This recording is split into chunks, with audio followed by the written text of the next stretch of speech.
How's it going, Laser Bruce's up? I'll be Sixkilla, welcome back to Ever 17. Now, in the last episode, we had a massive catastrophe in the storage room that ended up flooding, getting Tsugumi super hurt, and now she's in the infirmary. I think we're considering visiting her. Yeah, maybe I should check on her. As I stood in front of the sliding door, it opened. I could smell the faint but harsh odor of disinfectant. Takeshi, what are you doing here? You greeted me with a slight surprise as I entered the room. Nothing really, I just thought I'd get some coffee and to wake me up. What about you two? What are you and the kid up to? It looked like she was in the middle of spreading out tools and parts next to the LMRI scanner. The kid was crouching down by the scanner as well, looking at what appeared to be the pages of data. Well, you know, I thought I'd try to fix this machine after all. Wow, and the kid's helping? You got it. He's much more helpful than he looks. He's really quick at reading blueprints. Sometimes that happens, where the kid will be strangely good at something. Wonder why that is. That's what I'd like to know. You have no idea? Nope, not a clue.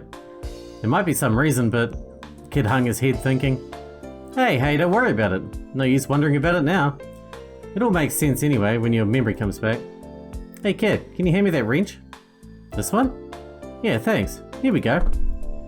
You sat cross-legged on the floor and began to unscrew the cover of the scanner. Hey, I can see up your skirt when you sit like that. Cut that out, quit looking. This isn't a peep show. Alright, I was just joking. I raised both hands and backed away. You know she'll kick your ass. But you know, while the kid's head is clear, maybe we should tackle some of the trickier problems. Huh? Why? Because what if he hit his head or something and he's only going to be good at this stuff for a little bit? Maybe it jostled some brain cells into action that don't usually get used. Oh please, this is not a comic book. Right, kid? Listen, don't ask me. Oh, that's right. So what's a comic book again? What? You've even forgotten comics? Well, I have a vague sense that I've heard the word before. Wow, to forget about comic books, you know, you're missing out on about 20% of life right there. The kid and you continued this strange conversation, and I started to feel like there was no real reason for me to be there at all. Well, hang in there. I turned my back to leave. Hey, Takeshi. You stood up abruptly and came to stand in front of me. You came to check on Tsugumi, right? She's sleeping in that bed over there. She isn't conscious yet, and of course she can't move her body. She really just needs to rest. You were speaking slowly, her eyes cast down. For some reason her expression hardened. And it's not that I'm sure of myself, but still, I've done my very best for her. I can't guarantee that she will, but I want her to get better. So we'll just... I know you, and I'm really grateful for what you've done. I looked her straight in the eyes. If you hadn't done the surgery, Tsugumi wouldn't have made it. But we still don't know if she'll really recover. You worry too much. What, you don't trust yourself? No. I'm not a trained doctor or anything. I don't think Tsugumi will give up so easily. She'll pull through, I know it. She'll be just like she was before in no time, giving me a hard time as usual for sure. I guess so. Actually, I'm starting to feel the same way. She gave me a small smile. Well then, I guess I'm off to see that mean-spirited girl's face. So fix that scanner, okay? Just leave it to me.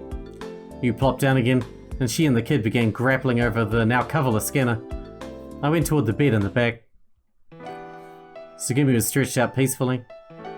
It was probably due to the serious nature of the operation, but she was getting an IV. At least she wasn't hooked up to a respirator. Then again, it could have been because the infirmary didn't have a respirator. Thankfully, she didn't look like she was in pain. She was sleeping so serenely. I could almost believe that she would recover quickly. I remember how she dragged me behind her as we ran through the aquarium, how tough she was, so much stamina. She lay under a white blanket. Her right foot was completely covered with a brace and bandages. I couldn't tell what kind of condition it was in. Ugh. I realized something as I neared the bed. That smell of antiseptic that I'd first recognized when I came into the room. It was still strong and harsh around the bed. I looked down at the floor and it was as if the tiles were blurring, changing color. It's the color of her blood. It was the raw, brutal traces of the surgery. I gently squeezed Tsugumi's hand, which was peeping out from under the blanket. I'm sorry. It was my fault that this happened to her. If she doesn't make it, it wasn't the kind of thing made better by an apology. And even if she did recover, what would I say to her face? It would only be natural for her to hit me, or yell at me. She does that anyway. So sorry. All I could do was repeat it over and over to Tsugumi, who couldn't even answer. Takeshi, There was a voice behind me. Letting go of Tsugumi's hand, I quickly wheeled around. Oh, hey, Sora. Sora had suddenly appeared behind me. It is unlikely that Tsugumi will wake up for a while. The anesthetic is still in effect. It's probably the best to leave her alone right now. Yeah, I suppose you're right. So Takeshi, are you free right now? Who, me? Yes, if it's alright, I'd like to talk to you. Talk about what? Well, you see, it's, a secret. She laughed a little. Sora wants to keep something secret? I was a little shocked. This room is, well, why don't we go outside? Okay. Okay, where are we going? To the dolphins. To the dolphin carousel. I like that place. Alright, let's go. As we left the infirmary, you and the kid were looking at me with curious expressions on their faces. What's up with them? Looking like they were just bit on the butt or something. By something. Sora answered me with an amused laugh. They thought you were talking to yourself. Huh? Okay. No, wait, why? I was talking with you. Didn't I say I wanted to talk to you about something secret? Huh? Oh, now I get it. Apparently you and the kid couldn't see Sora. We reached the dolphin carousel. The circling dolphins stood still in silence. It's so quiet. Sometimes it seems that the everyday hubbub is all an empty lie. Sora spoke quietly. I apologize, that was inappropriate. It doesn't fit the moment. No, I don't mind. If I'd known about this place days before... Yeah, if we'd seen it back in the days when it was full of people, I'd probably be thinking the same thing. Sora, how long have you been here at Limo? I started working at the functional level in April of 2011. So since then. 6 years, huh? Yes, that is correct. 2,223 days. Sora narrowed her eyes. She was nearly overcome by some feeling. Could it be nostalgia? It didn't seem like a programmed emotion. She must treasure memories of this place. We gazed at the figures of the silent dolphins for a while. So listen, Sora. I broke in, hoping it was the right moment. Yes, what is it? You said you had to talk to me about a secret. Are you ready to tell me about it? Ah, yes, that's right. She straightened and turned to face me. And suddenly her face shone as she said, Takeshi, shall we play tag? What? Kick the can was so much fun yesterday. So, won't you play tag with me? Tag? I couldn't quite grasp the connection. Come on, Takeshi, you have to. Try and catch me. She casually floated up off the ground and moved off as if she were gliding. Hey, wait a minute, Sora. She can fly. Come on, this way. Where'd you go? I immediately looked around for her. Right here. Over here. Where are you looking? Then she would flicker into view here and there and disappear again. Hey, you. This way, this way. What's the matter? I'm right here.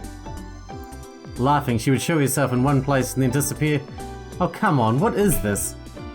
In the first place, you know as well as I do. There's no way I can catch you. No matter what I do, I can't grab hold of you. What, really? No, surely not. I see, I didn't realize that. I thought she wasn't allowed to do that. She was playing dumb.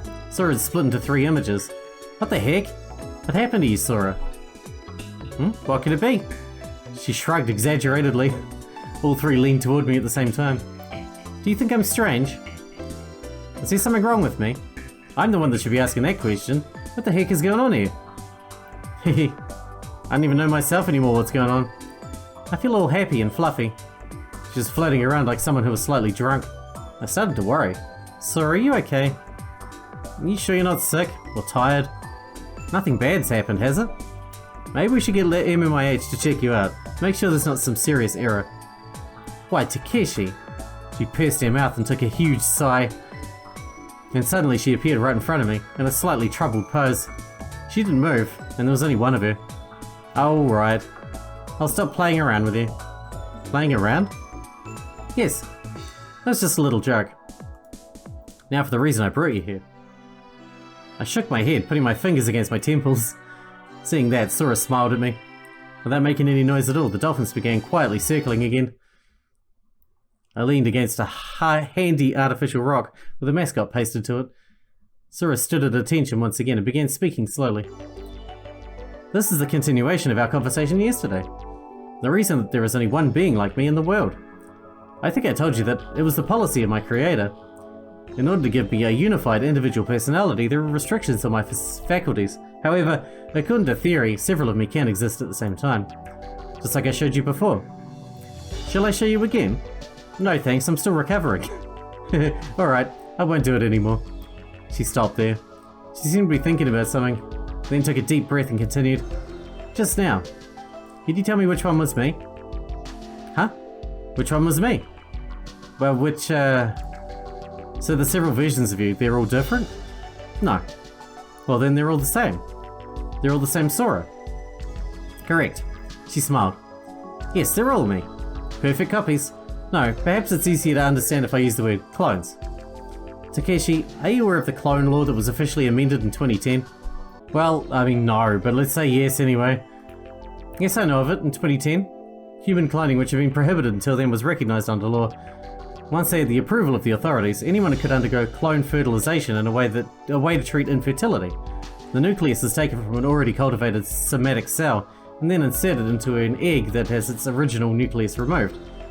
Then it's implanted into the mother's womb. One of my friend's relatives went through it. Well then, you don't need an explanation about cloning. Well... But what does it have to do with this? Clones develop separately. In other words, they're different entities. They're not the same person, they're more like twins. But their source is the same. She spoke almost casually. Let's go back to what we were talking about. Then she branched into her several selves again. And she said she wouldn't do it anymore. Sure enough, I was dizzy. This me, evenly divided, are all Sura Akinagasaki. That me is over there, and at the same time, this me is not there. I am here, but the me over there is a different me. But they're all me, the same me. All me. Which means I am one, yet at the same time, I am many.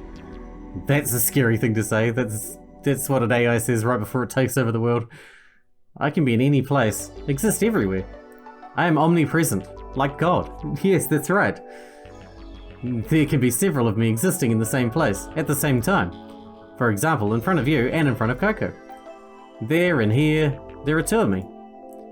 But there are definitely not W, but Y. Why? Why? Because he split from our source, branching off. Sora danced around in midair. Her other images multiplied and disappeared. It was impossible even to tell their size, amount, or distance. You see, please think of it this way. What if you could be copied exactly, just the way you are? What is she saying? For instance, what if every recollection, thought, feeling, character trait, personality, and emotion that is etched into your mind, in other words, your whole intelligence could be perfectly, exactly extracted, and then duplicated in some kind of storage medium, even reproducing all your abilities?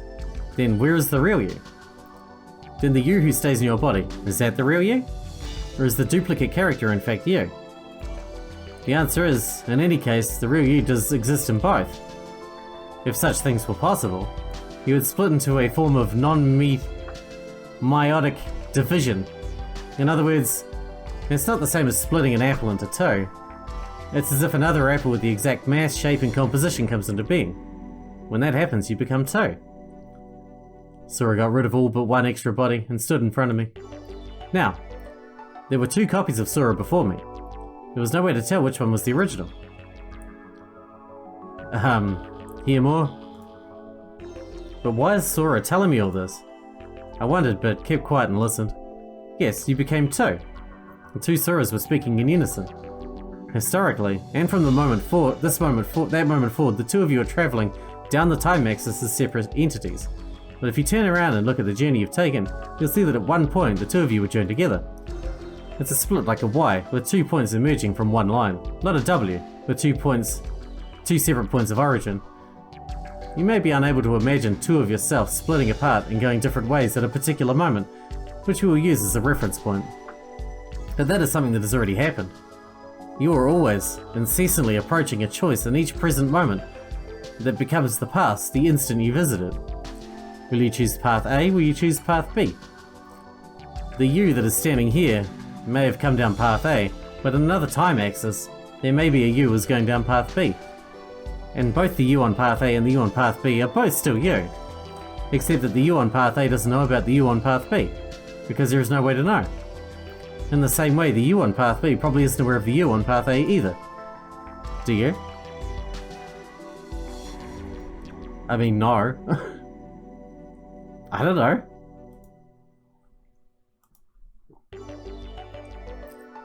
I answered honestly. It's because you only have the ability to perceive in 3 dimensions. Takeshi, do I look corporeal to you? Of course. In that case, please take out one of the earphones of your voice adapter and come around here to my side. I carefully removed an earphone and did as she said. Hey, sorry you...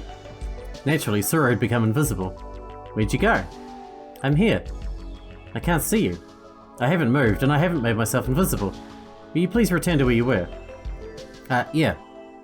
Hesitantly, I moved back toward where I'd been standing. Sora's body was like watching something flutter into an empty space. She slowly came into my line of vision. I went back to where I was. I put the voice adapter back in my ear. Sora was standing on both sides of my line of vision, as if nothing had happened at all. Now please close your right eye. Like this? I closed my right eye. The Sora standing on the right side vanished. Only the Sora standing on the left side was still there. Next, open your right eye and close your left. I opened my right eye and closed my left. This time the Sora on the left vanished, and the Sora on the right sprang into view. Now open both your eyes. Just like before, 2 Soras stood at either edge of my vision. To see a 3-dimensional figure, you take 2-dimensional information acquired from both your eyes, and your brain analyzes, processes it accordingly to gain the correct depth. So, to see a 3-dimensional space from the outside, and be able to recognize it, I don't get it, but somehow I think I do get it? Sora held her hand up in the air. I could see a holograph. A board appeared in mid-air and neatly folded itself into a square. Then a point of light appeared and started moving. Let's say that we're intelligent beings in a 2-dimensional world. Can they see a 3-dimensional object? No. No, they cannot. The square changed into a cube. The reason is, since they can only exist in 2 dimensions, they can only perceive those things which happen on a plane. In 2-dimensional field of vision, only straight lines, 1 dimension, can be reflected. The dots of light were now on all 6 faces of the cube. But each light only moved around the surface of its own square, never intersecting with the other lights. Now then, let's say for some reason they become 3-dimensional. In their 3-dimensional range of vision, only 2 planes, 2 dimensions, can be reflected. The lights from 6 surfaces gathered together to become 1, and moved to the center of the cube. And in every direction, new holograms of cubes appeared. The cubes lined up, surface to surface, without even a crevice between them. A 3-dimensional sight, all that happens is within the plane reflected in the right eye and the plane reflected in the left eye are synthesized into one image. It would be impossible to achieve something close to a real image of Mount Fuji, for example, without a finely drawn backdrop. A light floated into each of the cubes. These lights moved incessantly, vigorously colliding into the 6 faces of the cubes and moving. But each light never left its cube, and never intersected with any of the other lights. Should we go over it again? By combining 2-dimensional information coming in at the same time from 2 different sources, you're really just hallucinating that you're perceiving a solid form. That is not a true 3-dimensional vision. 3-dimensional vision is when you can see all 6 sides of a cube at the same time. In an n dimension, you can only obtain the visual information of the dimension of n-1. That's an interesting way to put it. This is why if you're on top of the Y shape, it means you cannot be aware of what is happening on the other tip. Let's say that you did obtain 3-dimensional range of vision. So if you escape the plane of 2-dimensionality, when you look down from a 3-dimensional space at the 2-dimensional plane, you would realize for the first time that you're a particular point on the Y, and realize, too, that there could be another you that took a different path on the Y. The holographic cubes broke apart and then disappeared. Suddenly my field of vision was filled with a dazzling white light. Sora looked distorted. Then she split into countless visions of herself. I couldn't see anything but Sora's. I couldn't stand to hold my eyes open. Which one was she? Was she all of them? You see, it's the same for 3-dimensional space. When you acquire 4-dimensional vision, in other words, if you escape this 3rd-dimensional space, you look down at it from the 4th-dimensional space, you can see all of it at once, right? You realize for the first time that you're on a point of the Y, and realize, too, that there is another you that took a different branch of the Y. In a different history, in a different world, in a different place, Another you exists. You understand this? You are omnipresent in the world. And in the same way, so am I. You and I, we are just branches of the Y. However, these divided selves can become one. How? Sora stopped dividing herself. The brightness faded and then was gone. The single Sora quietly fluttered down to stand before me. The dolphins behind us had stopped their revolutions at some point. If the self you don't know, we know were to become inseparably bound with you. If you could stand in a place where you could see and understand all the others that were you, then all the experiences of your other selves would become like your own experiences. In the truest sense, you would become one being with one experience. I let out a long sigh. Listen, can I just ask you one thing? Please do. Why are you telling all this to me? That's a good question. Sora turned in a full circle right where she was and smiled. It is a legend of the origins of Lemur.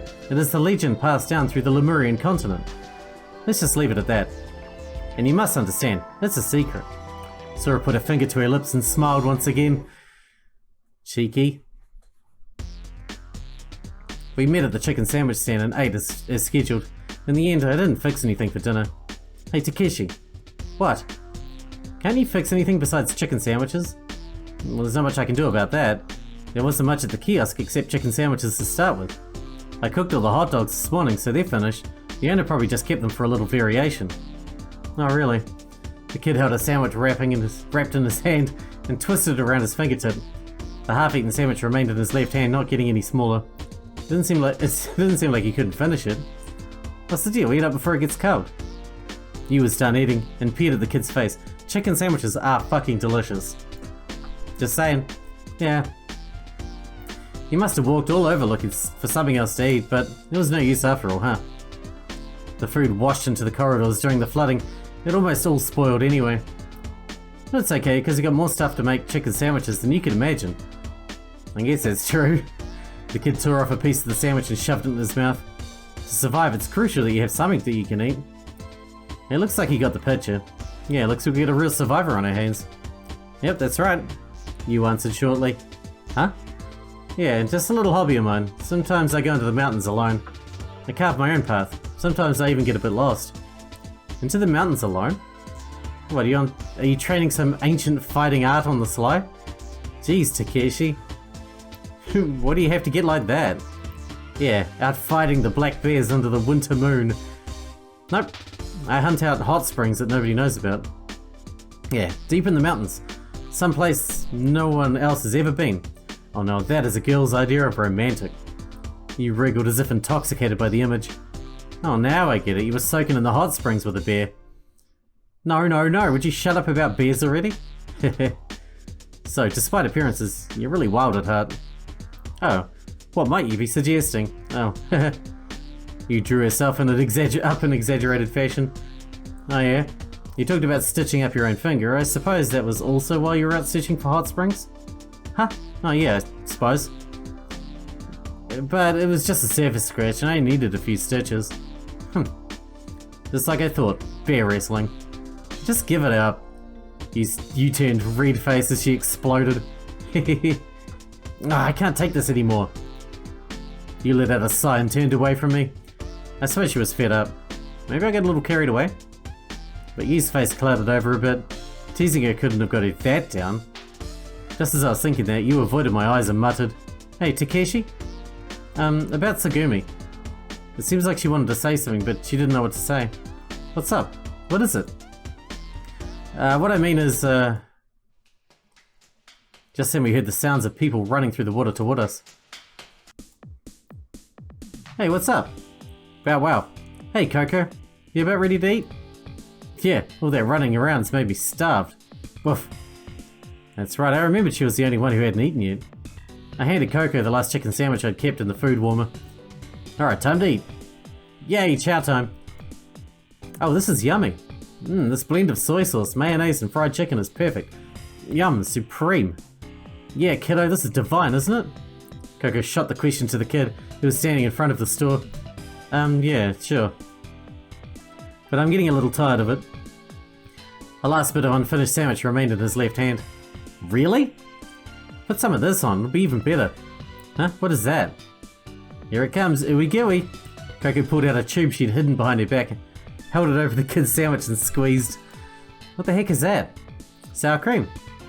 It's supposed to be for salads. It was the last one at the gift shop. The tube said, add some spice to your life, and crab-flavoured cream sauce mild. That could really broaden your culinary horizons. Yep. Munch, gobble. She doused her sandwich with sour cream, opened her mouth wide and shoved it in. Delicious. Doesn't get any better than this. She's easy to please. The kid looked at her doubtfully before taking a bite. Not bad. This might be what it needed. I told you. Yummy yummy. Woof. With that, both Coco and the kid covered their sandwiches with cream before polishing them off. Hey, tuck it, peon. Coco called to Takeshi while crumpling up his sandwich wrapping. Huh? What are you gonna do with Tsugumi sandwich? How about I held it onto it for her? Well, I made it for her and I'd stuck it in the warmer to keep it for her. But then again... Sorry, Coco. Tsugumi's still asleep. She won't wake up for a while, so... You gave Coco a pat on the head. Is that right? Yep, I bet she's pretty tired. Let's let her sleep a bit longer. Okay then. So she can eat it later, after she wakes up. Huh? Let's save it for her. No snacking on it either. Coco pointed to the sandwich nestled deep in the food warmer, so she noticed it. Alright, roger that. Great. Okay, time for some after meal exercises. Bow wow. Hey, hold on, I want to go too.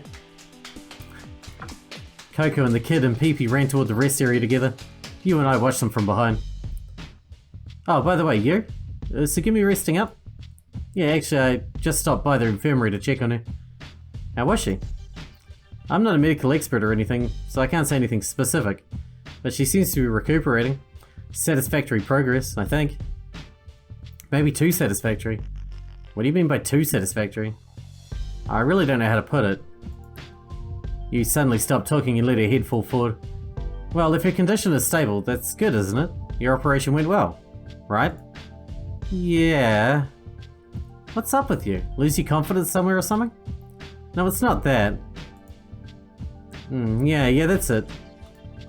You lifted her head as if she just realized something. Perhaps I've lost some of my confidence, but I know Tsugumi is recovering. Life force is an amazing thing, huh? You know, humans don't die so easily. You smiled as she said that. After dinner, when we finished clearing up, we made our way to the rest area. 4 stone statues were lined up in one corner of the area. One of them extended a hand, pointing toward the south. Another reached toward the east. Yet another looked up to the heavens while reaching a hand upward. The remaining figure had both hands pressed to its chest and eyes closed. I wondered if there was some kind of meaning to all of it. I asked you, but she just shook her head unknowingly. It looked like Coco, the kid and Pee-Pee were running amongst the figures as they played. By the way, I wonder where Sora went. Hey, you're right. Now that you mention it, Sora was here until just before we ate. Maybe she's still in the control room. It only happens once in a while, but sometimes she has to dive into MMIH's main console and not come out for quite a while. Really? Seems like she gets pretty caught up in her work. I wonder if that's all it was. Well, I'll go check it out. Alright, you do that. With that, she ran to a nearby exit and down the corridor. As for me, after a quick stretch, I let my eyes follow Coco and the others. The same 2 people and 1 critter were circling around the stone statues. It seems they were playing a game of chase, not really caring who was it. Without seeming to get bored, they kept running around and around in the same place. On the other hand, I got restless watching them. Whew, what a sight. I'm getting tired watching you guys run around. It looked like fun, but I didn't quite feel like asking to join in. I let my eyes roam around. Whoa, Sora, so that's where you were. After her unexplained disappearance, Sora was now standing next to a nearby flower bed. Yes, I've been here for a little while. I've been looking at the flowers. I looked around at the flowers. In the flower bed, short roses, marigolds, and marguerites were all planted together. Yeah, but they sure don't seem to be doing very well. I see what you mean. Nobody's watered them for the past several days. The soil was dry, its surface cracked. The flowers had wilted and the plants were beginning to dry up. Life sure is a strange phenomenon, Sora muttered to herself as she gazed at the flowers. A bud sprouts from a seed, a flower blossoms, reproduces, a seed matures and returns to the earth. From the seed comes another bud, another flower which blossoms and reproduces, a new seed which in turn returns to the earth. And on, just like that. What is the purpose of life? Why do flowers bloom? I was unable to reply at once. Why indeed did flowers bloom? Whatever the reason or purpose, I think life is a wonderful thing. When I see a flower struggling to exist, growing from a crack in the concrete, I have a strange and wonderful feeling. Flowers are always striving desperately to live. Even in an environment such as this, in the depths of the ocean, without enough light or carbon dioxide, even in such parched and cracked soil, they never even think of giving up, but just struggle courageously to live. Doesn't it inspire you? Or maybe not. Maybe it's no use contemplating the meaning or purpose of flowers. Sora glanced up at the ceiling. I followed suit, also looking up. Huh? The shrill sound of a siren rang out loudly. Tiny sensors hidden in the openings of ceiling panels were moving wildly. Once again I heard the sound of flowing water coming from somewhere. No way, it can't be another flood. Massive amounts of water rained down from the ceiling. The drops poured down upon us mercilessly. Soon after we were suffused in a heavy mist. Sora's appearance changed to that of a rainbow. What in the world? Hey Sora, what's going on? I tried to steady myself while asking. However, it seemed that a smile hovered about Sora's mouth. Sora? I looked up again, checking the ceiling. The drops of water were everywhere. I couldn't see much due to the fine mist, but... Oh, it's sprinklers, Sora nodded without speaking. Water? I sipped water from my cupped hands, both tasting and testing it in my mouth. The water from the sprinklers was neither a liquid to extinguish fires nor seawater. Ah, this is filtered water. Yes. This complex uses the purest possible water. That means... perhaps it's meant for watering these flowers? Sora gave a small grin and laughed. She laughed, but I didn't answer. The ceiling was designed so that the water sprayed down perfectly on the roses and other flowers below. Not long after that... Hey, what's going on over there? Sora, there's an alarm! An alarm! Sora, Takeshi, you guys okay? Everyone came running over in a frenzy, splashing water with every step. Don't tell me there's another flood. No. So what is it? I mean, everything's totally soaked. Takepion, you're drenched. Don't worry about me. The drops of water were still pouring down from the ceiling. Oh man, we ran over here as soon as we saw the warning on the monitor. We were expecting a fire or something. That's what I keep telling everyone. There's nothing to worry about. Let me explain. Wait, first, you, could you put that away? She held a fire extinguisher in both hands as if braced to use it. She pulled the safety pin and held out the nozzle ready to spray it in an instant's notice. It was a pretty clumsy looking attempt.